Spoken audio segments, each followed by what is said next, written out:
I've been thinking about making videos like these to answer questions from you guys, because I want to create a community. I want to find my people. I want to bring people together that are on similar paths, let's say. Us that are awakening, us that are asking the deeper questions, us that like to reflect on death or on God or on the universe or on life, or us that are losing sleep at night because we have no idea who created the laws that created the atoms, for example. And I got a question here yesterday asking about ambition. Speaking from my own experience, I used to identify with being a high achiever. Always achieving something, always needing it to be perfect, always pushing forward, always pursuing, always going for the next, always room for improvement, all that stuff, right? There's nothing wrong with this, but identifying as a high achiever often comes with a sense that what we are right now is not enough, but I will move towards something in the future when I'm more improved or more awakened or more successful or wealthier or whatever it is, then I will be worthy. Because high achievers are usually seekers, I have found. We're usually seeking something constantly better than what we have right now, right here. From my own experience, my ambition, after having identified with being a high achiever for my entire life, is gonna change. And that is scary, because if we have identified with our ambitions, if we have thought that our ambitions are our superpower, then giving that up might feel kind of scary and hopeless and meaningless and not really sure what's going on, because this thing that we have been pursuing for so long has been everything we have thought was meaningful to us, but all of a sudden it doesn't feel as engaging anymore. And giving that up is scary and confusing and frustrating. And I want to address this question in this video about ambition and how we can sort of tackle this sense when our ambitions seems to change, or when our driving forces change and we get left with sort of like a sense that we are stagnant, or that we are passive, or that we're not sure what's gonna happen. But this needs to happen for the realignment to happen. So I just want to read the question here first to let you guys know what he asked. But this guy said, "Hey Kimon, thanks for the video. I was wondering if you could maybe talk about ambition and how it can fit into these ideas, about awakening, that is. I used to be a very ambitious person, trying to improve as an artist, but as I start to awaken, it seems I'm losing that ambition. I'm struggling to understand whether I just need to accept the fact that I no longer have ambitions to improve because I'm fine with just the way I am, or whether I'm missing something. Perhaps after awakening more, I will find that ambition again, ? Any thoughts on this topic would be greatly appreciated." Okay, so I first want to address what he says here. He says, perhaps after awakening more, I will find that ambition again. I'm not sure if this is exactly what this person means, but I'm just gonna be as clear as I can here. When we ask ourselves, when I awaken more, we imply that there's somewhere else than here that we need to get to be more superior or better or more at ease, more peaceful, more awakened. And this implies that there's somewhere in the future that will be more beneficial for us than this moment. And this is a trap, because there's nowhere in the future where everything will just make more sense, because it will always be here, it will always be now. This, what we have right now, is what we work with always. So I understand that this person might have a little bit of frustration or battling with meaninglessness, or not really sure what direction to take because he's losing his ambitions, because what has been driving him is no longer seen as engaging. And like I said before, giving that up is scary. But if we feel fear or hopelessness or lack of direction or confusion or frustration, whatever it is, that is exactly what we're supposed to work with right now. So when we awaken, everything that we have right now is what we work with. Let's say that there's a sense of fear in the body. Perfect. I'm going to allow that fear fully. I'm going to allow whatever arises in the present moment. I'm going to allow that to be felt fully. And I'm going to feel that which doesn't want to be felt fully. So when we ask, maybe there's somewhere in the future when I have awakened more, maybe then everything will make sense. We want to look at it from the other end. We want to make the present moment make sense. We want to say that, or we want to see that everything that arises in the present moment is for us to work with. We're supposed to work with this frustration or lack of direction or confusion or fear. We're supposed to work with it, allow ourselves to feel it fully, because this is the pain that we are trying to escape from being ambitious or from achieving things in the future. Maybe I don't have to feel this frustration or confusion or fear whenever I have awakened more, because then I can go back to being ambitious again so that I can keep escaping this pain that makes me want to go and pursue things in the first place. I hope that makes sense. Everyone I work with are usually high achievers in one way or another. Especially the guys, the men I work with are high achievers, and I used to be one as well. I used to identify with being a high achiever for a long time. And usually when we do this, we come from a place of, I need to achieve a better future because what I am right now is not enough. It's not okay. I might have come from a painful past that I'm trying to make up for by achieving things in the world, materialism or success or whatever it is, wealth or objects or anything like that. We're trying to gain things from being ambitious, from being high achievers, to cover up our pain of lack, of not enoughness, of not feeling worthy, of being scared of loneliness or whatever it might be.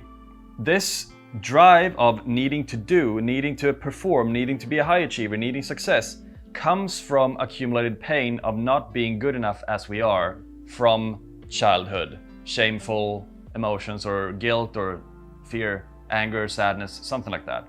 When we say that once I have achieved XYZ, once I am over there, once I have pursued or become an artist, like this guy was asking, then everything will fall into place. But I'm not worthy as I am right now, but when I've achieved everything I want, then I will be worthy. So we're putting our goals or our visions or our ideal self really on a pedestal, saying that once I am over here, then everything will be perfect, everything will be fine. But I'm over here now, and right now I'm not okay as I am, but once I've achieved everything I want over here, then I will be worthy, I will be on the same level. And when we do this, we will always be on a never-ending chase towards our ideal version of ourselves, which is always moving away from us. Let's say that this ideal version have achieved everything I want. Once I've achieved all of these things, then I will be happy, I will be peaceful, I will feel like I am enough. This thing is always moving away from us, because the present moment is never enough.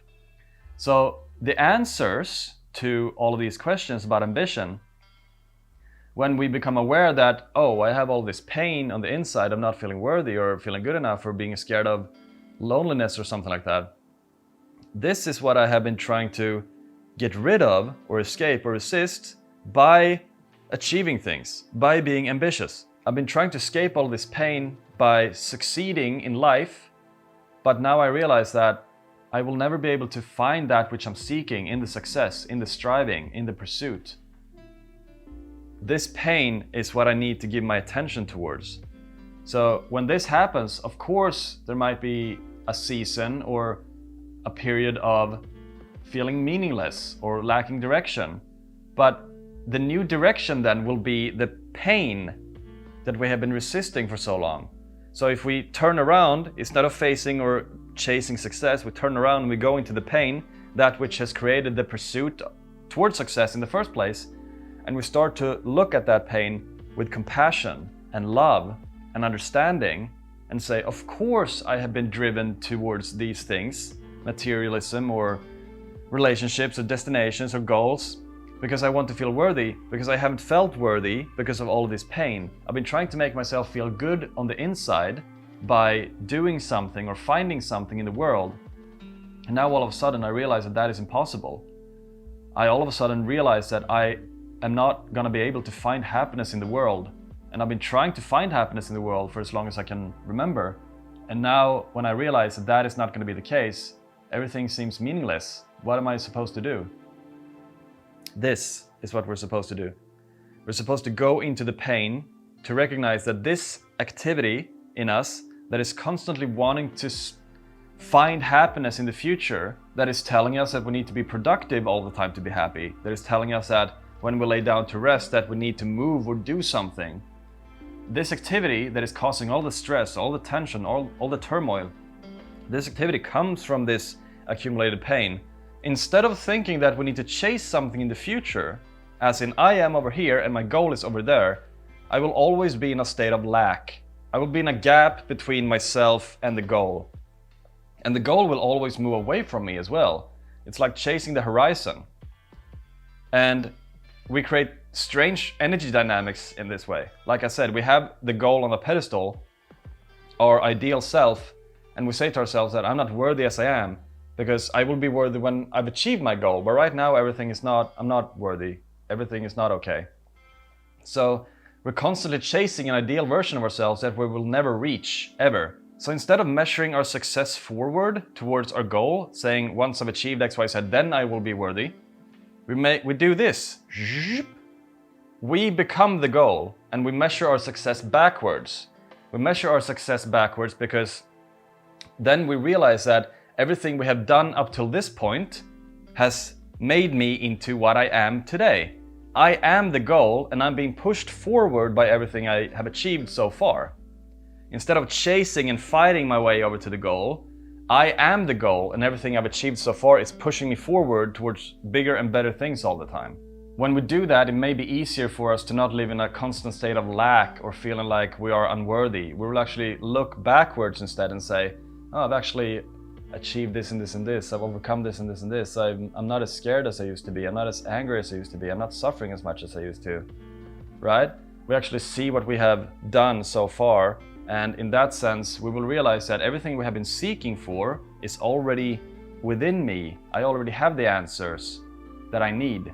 So in my experience, ambitions will change, yes, but they will align with what is 100% true with ourselves. There may be a great sense of creativity, of authenticity, of truth, of wanting to just be exactly as we are in all times. So all of these pursuits that we have been thinking was going to give us something, like I need more money so that I can be seen a certain way, or I need this girl or guy so that I will get recognition from others or something like that.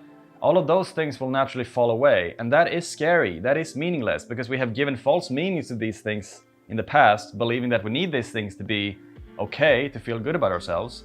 And now we realize that, oh, I don't need these things. So when we lose that direction, yes, that is going to be confusing.